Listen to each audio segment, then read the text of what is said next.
Hello, and thanks for making it to Veterans Info Tap. Glad you made it today. Today, I wanted to talk to you about leaked information from the VA on how to maximize the potential of your claim. And what I mean by this is not necessarily that somebody spilled the beans at the VA and told you that here's some magical form that needs to be filled out. But the fact is that the VA doesn't share with you or point to anything with regard to having a successful claim. I'm going to talk to you about two specific things that are buried in the VA's website that will absolutely guarantee that you get the rating that you deserve. Not getting lowballed, not getting some, ridiculous return on your time and effort in putting in a claim. And those two things are schedule of ratings and DBQs. You can't have one without the other. Okay, this is very important. The problem is that you'll hear a lot of people talk about one. Actually, most people just talk about DBQ. They never even talk about schedule of ratings. Sometimes they do, maybe, whatever. Not enough. DBQs are garbage without the knowledge of the schedule of ratings. If you don't know what to put in the form, it's garbage. And we all know garbage in is garbage out. So these two things will guarantee that you get the rating that you're supposed to get. I'm going to put all the information in the description below, driving you to these specifically on the VA's website and getting you there. Okay? Now, the way that it works is you want to file a claim. You want your claim to be successful. I've talked about it in the past. The three things in my mind, now there's obviously nuance around it. There's little slivers of different things, but the basics, three things for a successful claim: time and service, diagnosed condition, and a nexus, a link between the time and service and the condition. Okay? The link is not show me that the military caused it, unless the military caused it, right? It's really more about show me that your condition manifested during your time in service. For the majority of us, we joined as a clean slate. You're 18 years old, you're invincible, you go through MEPS, you're doing all your thises and that's and, getting checked everywhere and making sure that you don't have any issues, right?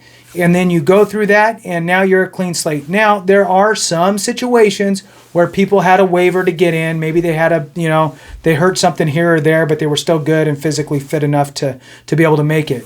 And that's fine, because you can even still file claims if the military made those specific conditions worse, the ones that you got waivers on. So, for example, let's say that you had a kind of a messed up, elbow, and you joined and you had a waiver for your elbow.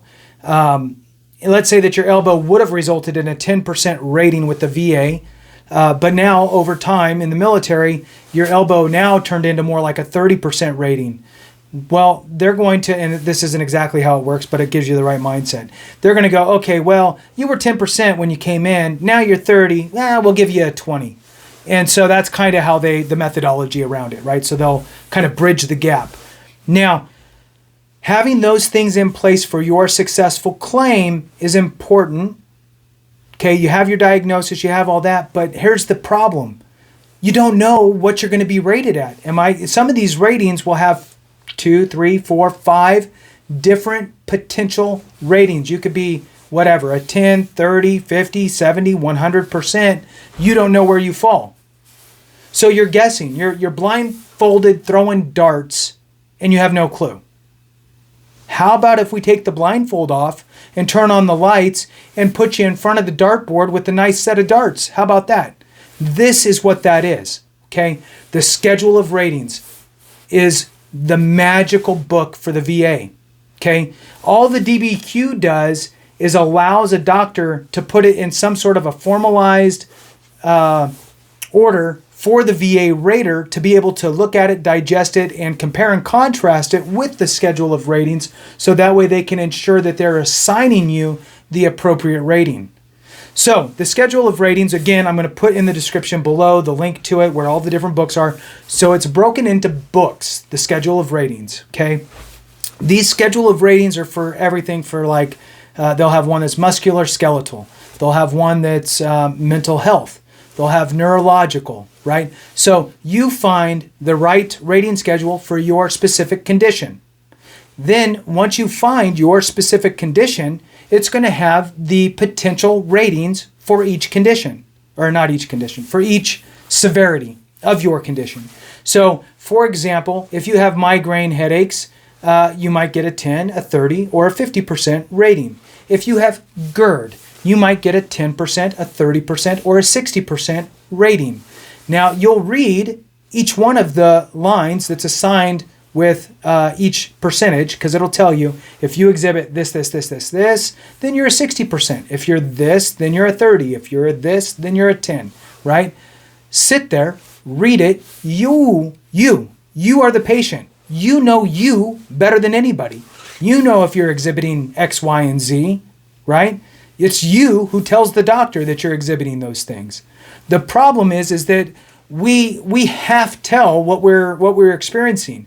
We don't rattle off everything that the VA claims examiner is looking for, or the VA rater is looking for, because we don't even know, right? When you think of GERD, bad heartburn, I'll tell you what comes to mind is heartburn and maybe some regurgitation. That's all you think about. That's it. You don't know that there's other signs and symptoms and any of that that they're looking for, and you don't really even think of anything else off the top of your head. But I will tell you that for GERD, for an example, if you're unprepared and you do not read the schedule of ratings and you show up to your C&P examination, which is compensation pension exam, and you show up and there you are, ready to be seen by that doctor, and you're thinking, I got GERD, I'm diagnosed, I got everything's in order, I'm going to get rated, I just don't know what. Well, let's give it a shot. And they start asking you questions, and you just say it's bad heartburn and a little bit of regurgitation, and that's kind of all you talk about. Then you're maybe looking at a 10%. That's it. Now, if you read the schedule of ratings and you were honest with yourself and look, I'm not telling anybody to lie. I'm not telling anybody to fabricate anything. Know yourself and think about it and decide if you do or do not meet certain things. And if you do meet those certain things, then you need to articulate it appropriately. It's your job to inform your doctor and inform the C&P examiner of your condition, your signs, your symptoms. That's your job. So the problem again is that we don't even know half the things that we're exhibiting, what they're even tied to, right? Nobody told me, I don't know. I don't think about it. I just think it sucks. Where's the gallon of milk that I could jug out of to try to get this heartburn to go down, right? So if you read it and you go in more prepared and you do meet these things, then you're going to have more of a discussion with that C&P examiner and your private doctor about your signs and symptoms of GERD. And it may include things like difficulty swallowing, vomit, regurgitation, two separate things. Regurgitation and vomiting are two separate things. Okay? They're looking for those two separate things. So if you've vomited before, then you vomited, right? If you have regurgitation, then you have regurgitation too, right? So it's two things. Difficulty swallowing, some substernal distress, right? So that heartburn is its own thing. It's a symptom of GERD, heartburn. Pain into your shoulder, chest and shoulder area, arm. Sometimes people will explain it as feeling like they're having a heart attack, right? Could be blood in the stool. Could be weight loss, could be fearful of manifesting into something that's a severe impact to your health, which is yes. Anybody who's diagnosed with GERD, that's a yes, because if it goes untreated or it's prolonged long enough, you could end up having cancer of the esophagus, which would be zero fun. So there's all these issues, right? So if you're only saying heartburn and regurgitation, that's a 10% rating. If you're rattling off a much more intensive list of things, you could potentially be a 60. maybe 30, maybe 60 on your rating. So very important, okay? Utilizing the information from the schedule of ratings is absolutely necessary to know where you should fall with your rating. If I read it all and I go, oh, I meet all of those, that's exactly me. Oh, it's a 30% rating or a 20%. Then I know I should be a 20% or a 30% or a 50% or whatever it is. Now you know the verbiage that they're looking for. Tip, if you don't know what it says, Google search it and translate it to English from this medical terminology that they have in the schedule of ratings, okay? It's what I do. Copy, paste, what does that mean, right? They don't say difficulty swallowing, they say some other funny word, right? So if you don't know what it says, just Google search it and it will tell you what that means in English, right?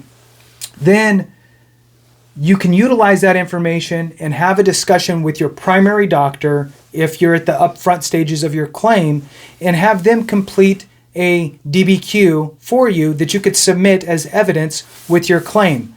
Now you're doing the VA's work for them. You're making it easy for them to rate you.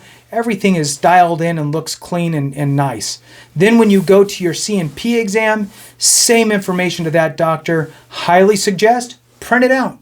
Print it out, write it down, type it up, handwrite it, whatever you do, take it with you so you can read it and make sure that you don't miss anything when you're having that conversation, because I will tell you, you miss one word and it can go from a 60 to a 30. It can go from a 50 to a 30 for headaches, right? Migraines. So you miss one thing and it can shift dramatically. So you want to make sure that you are stating everything that you have, not missing anything. And even go as far as give the C&P examiner your paper. Here you go. So they can then retype it in their own, way, or make a copy of it and connect it with their file, whatever they do, so the VA rater can get your information. So that's how I look at this stuff. And again, I'm calling it leaked information because nobody's talking about it, and it's right there in the VA system, and VA doesn't even point to it. VA doesn't. They should have a big button that says schedule of ratings here. Check your ratings here. But they don't, because they have it buried to where you never find it. So with that, I'll go ahead and conclude it. And remember, if we don't take care of each other, something went wrong. Have a great one, and I appreciate each and every one of you.